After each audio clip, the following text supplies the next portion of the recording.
Hi guys, it's Ian here in Beijing and welcome back to my channel.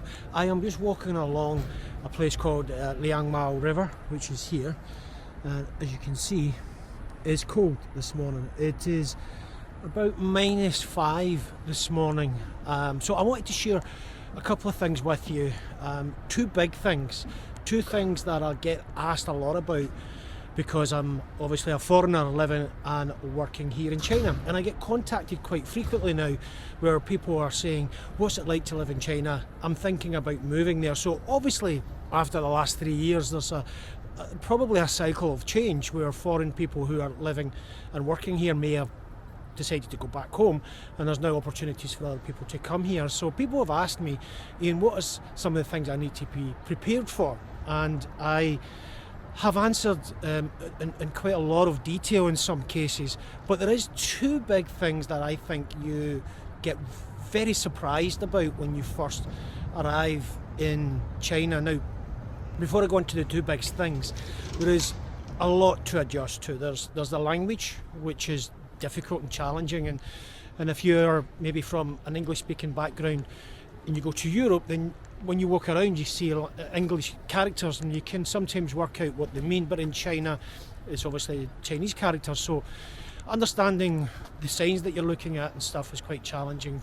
But there's other great things like travelling and getting about is quite easy. When you look at the food, it's fantastic. So there's a lot of pluses, but there's a couple of things that really stick out for me, and I'll deal with the first thing first, and then I'm coming back to this area later on today, and I want to share then maybe how this area changes, because it is 8 o'clock in the morning here. So I want to share with you maybe how it evolves, because I'm back here later to go back to the hospital, which is close by.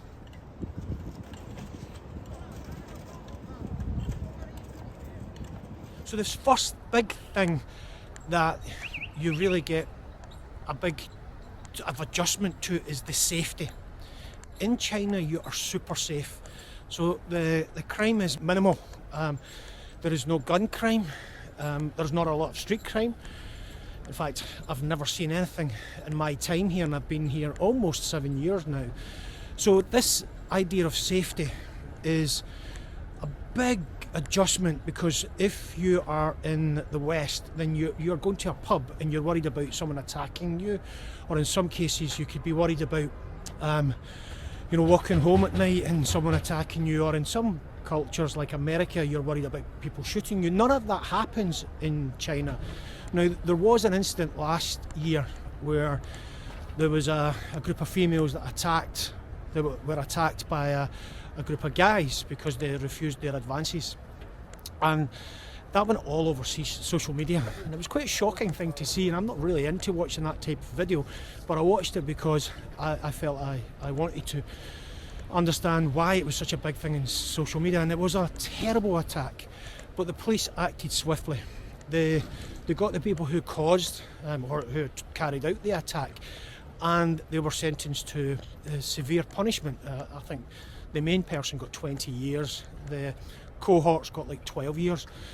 So the police dealt with it quite fast and efficiently, but also they dealt with a lot of the other stuff that was happening in that area, the corruption and some of the officials who were supporting some of the corruption and stuff. So there was a lot of investment of time to sort out the crime in that area at that time. So it's taken very, very seriously, in particular when the people in China think, no, we're not having that. That's just not in our culture. We are not accepting this type of behaviour. So that big change that you get when you come here, in particular if you are a female, you feel safe. You can walk around at night, you can walk down alleyways, and you can walk to the bar, go into a bar yourself and so on, without getting pestered or even worse, attacked. That's one of the big adjustments that you kind of make when you get to China, is this idea that you are safe, very safe. And I'm just looking at this here.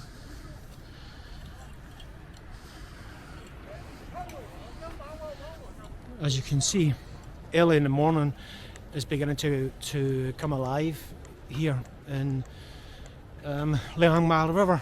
It is quite quiet. partly because it's -5 degrees and it's quite cold, as you can tell by the frozen river.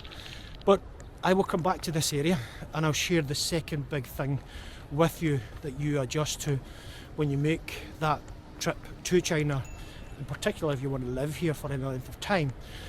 And I think the second one will surprise you. Definitely it's a little bit different from what other people may pick up on, and it's a wee bit more ambiguous, but I'll share it with you. But have a look at this first of all.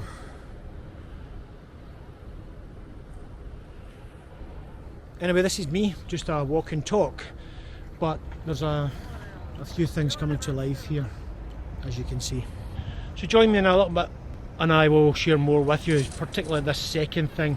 So a walk and talk video, I have to come back to this area in the afternoon so you can see the change in activity, but it's early this morning. Join me in a little bit. Welcome back. So yeah, it's the afternoon now and there's people on the ice skating. But I was talking earlier about people, foreign people coming to China and some of the changes that they look at adapting to, and one of the challenges was language, obviously. But I mentioned earlier the good stuff like food, which is fantastic. The getting around, so the infrastructure, the taxi service, bikes, trains, amazing. Getting around is fantastic. A challenge around administration, because there's lots of form filling and stuff, even for bank accounts and so on. So the administration of it is quite a challenge. The other positive is people. People are super smart, super friendly. Education is well sought after here, so people are very, very smart, and they're always curious, so they're asking a lot of questions. I mentioned earlier there was two big things. One I spoke about a few minutes ago, where I was talking about how safe China is. The second big theme, or the second big thing that you maybe have to adjust to, is the city is a lot less noisier. Now, I probably need to explain that. I probably mean maybe it's a different type of noise. So let me try and explain. So when you're in the West, there's a lot of noise, there's a lot of graffiti, the streets are not clean, there's honking horns, it's just a very, very noisy, sirens, newspapers even screaming at you to sensationalising the news. So the noise in the city is different. When you get to China, people are a little bit more reserved. But as I said, they're curious, so they'll ask questions. But the streets are very clean. There's not a lot of honking. I mean, I'm standing right next to a busy road just up there. You don't hear a lot of sirens and honking. You don't see a lot of homeless people here. You don't get a lot of charity workers abusing you or attacking you for money to give to charity, when we know that most of that money that you do give doesn't actually go to the charity. And the people in the news here, like newspapers, and the newspapers are very, very calm. There's not a lot of sensationalism. It's just information giving. So the noise when you get to China is different. It's not a full-flown graffiti strewn city. It's more calm. Even though there's 22 million people here in Beijing, it still feels to me that it's a lot more calm. And that's one of the things that you have to adjust to when you get to China. There is just a different type of noise. And I hope that makes sense. I hope I'm making sense. Graffiti, people, homeless people, charity workers, newspapers screaming at you, graffiti everywhere, some of it good, noisy people, aggressive people, abusive people, angry people, people just shouting at one another, drunk people, fighting people. You just don't get that here in Beijing, certainly, and I know you don't get that in other cities in China. So hopefully that might explain what I mean. So the second big theme is about the lack of noise, or the different type of noise.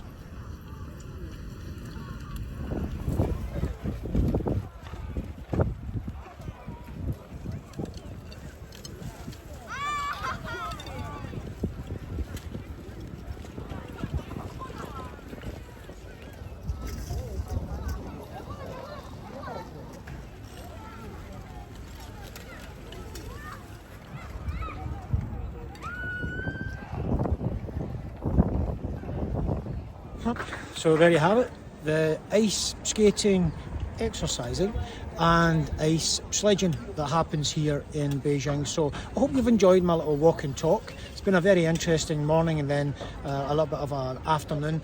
You get to see Beijing as it is now. So this is me, I'm finished for today. Catch me at the weekend, there'll be another update.